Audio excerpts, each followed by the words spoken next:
Marty, qu'est-ce que tu fais à ta mère? Tu vas créer un paradoxe temporel. Bonjour, je suis Marty McFly.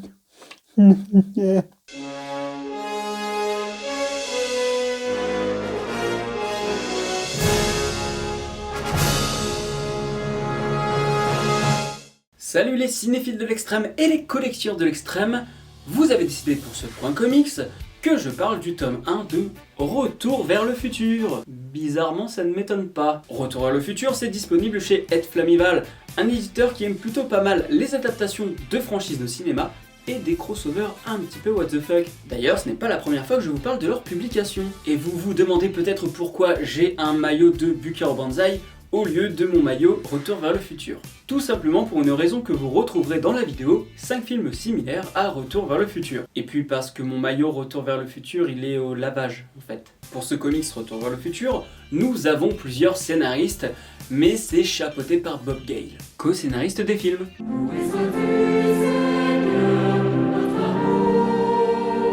Enfin, ouais. C'est pas vraiment le scénariste des comics, disons qu'il a collaboré sur les synopsis et quelques scénarios, mais en vrai c'est pas lui qui a fait le gros du boulot. Bob Gale, c'est juste une signature. Pour le scénario, on a surtout John Barber qui a travaillé sur Transformers, Star Wars Nouvelle Aventure et Transformers Terminator, ainsi que le tome 2 de Retour vers le futur et quelques trucs par-ci par-là. Et pour le deuxième scénariste principal, c'est Eric Burnham qui a travaillé sur Ghostbusters, Les Tortues Ninja et Galaxy Quest. Sortez-moi Galaxy Quest en VF sans déconner. Vous le sortez, je l'achète direct. The show must go on. Bon, c'est clairement pas les CV les plus foufous que je vous ai présentés depuis l'existence du coin comics. Merde.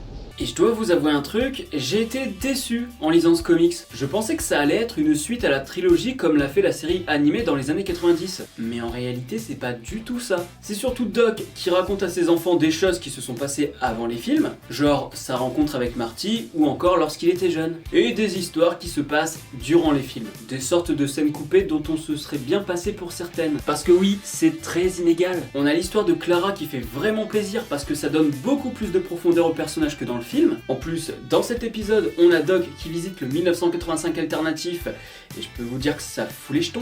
La jeunesse de Doc, c'est très plaisant aussi. On découvre plein de choses sur son passé et sur le fait qu'il n'a jamais eu l'approbation de ses pairs, toujours en dehors des clous. Alors que d'un autre côté, on a des trucs assez random comme le vieux Biff face à des dinosaures. Je sais bien que c'est pour faire un clin d'œil à Steven Spielberg et Jurassic Park, puisque Steven Spielberg avait produit Retour vers le futur, mais c'est vraiment anecdotique, ça mérite pas d'en faire une aventure en comics en fait. Et le premier épisode de ces comics, c'est la rencontre entre Marty et Doc. Et je peux vous dire que c'est pas très recherché. En plus, les dessins sont moches. Malheureusement, oh dur, c'est pas le pied. Oui, parce que comme les scénarios, les dessins sont très inégaux. Les dessins de Dan Schoening, par exemple, c'est super beau. D'ailleurs, c'est lui qui travaille sur le crossover TMNT Ghostbusters avec Eric Burnham justement. Marcello Ferreira, c'est vraiment très sympa aussi pour les yeux. Ce qu'il a fait sur Spider-Man, c'est plutôt cool. Et le mec est balèze pour les grosses machines. Ce qui n'est pas le cas de tout le monde dans ce comics Retour vers le futur, hein. Et je vous présente la Twingo DeLorean de Ryan Brown. Oh que c'est dégueulasse! Sérieux, il y a des trucs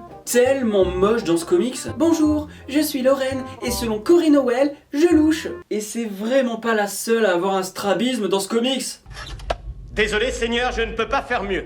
En fait, il y a 3 artistes qui sortent du lot et pour le reste, c'est dégueulasse. Et me parlez pas des goûts et des couleurs, hein, c'est juste moche. Je crois vraiment que c'est uniquement fait pour les fans de la trilogie. Les dessins, on ne peut pas laisser passer, les histoires sont pauvres et les seuls qui ont un intérêt, c'est parce qu'on connaît les films. Si tu mets de côté les films, eh bien, ce qu'on peut considérer comme de bonnes histoires dans ce comics sont finalement anecdotiques parce que c'est pas très approfondi en fait. Merde. Bref, si tu aimes Retour vers le futur, ce comics est fait pour toi. Et oui, c'est la seule raison en fait d'acheter ce comics, et ça me fait très mal au cul de le dire, mais c'est vraiment pas fou quoi.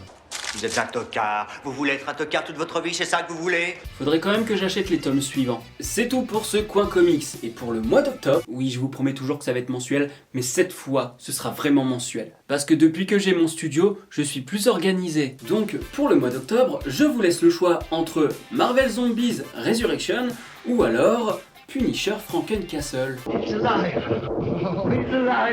Tu savais que Frankencastle était adapté du design du monstre de Frankenstein dans le film de 1931.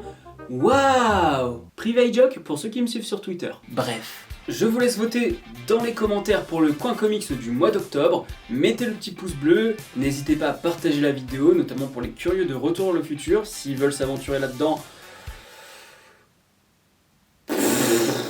Vous faites ce que vous voulez. Abonnez-vous à la chaîne et activez la cloche pour être alerté des prochaines vidéos. Quant à moi, je vous dis à la prochaine sur la toile. Salut!